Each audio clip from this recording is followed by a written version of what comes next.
Guys, ito yung papaya na nabali siya. Yun, sayang kasi ang daming bunga, ang lalaki at saka ang liit ng ano ba yung tawag niyan, ang liit ng puno niya. So yun, ang daming papaya,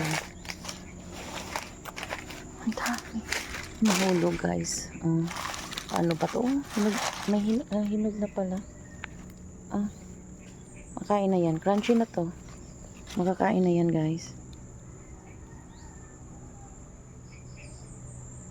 Yun. Makain na yan. Andun pa sa baba oh. Nangahulog talaga siya. Nahulog. Ano ko ba to guys? Sayang talaga to. Sayang. Grabe, sayang. Ito, crunchy na to. Makakain na yan. Oh, may yellow na yung, may dilaw na yung ano niya. Gawin ko itong atsara. Sige, gagawin ko itong atsara siguro. Ang lalaki guys. Oh. Ang laki kaya nun. Halos isang dangkal na. Kung ang haba. Dami. So, ito guys, oh. Sayang, laki to. Malaki ito talaga. Liit lang tignan sa sa camera. At ang lalaki niyan, guys. Diyan tamad akong kakain ng papaya. Ako lang mag-isa. Dami kasi. So, to may hinog na naman po sa puno yung isang papaya ko.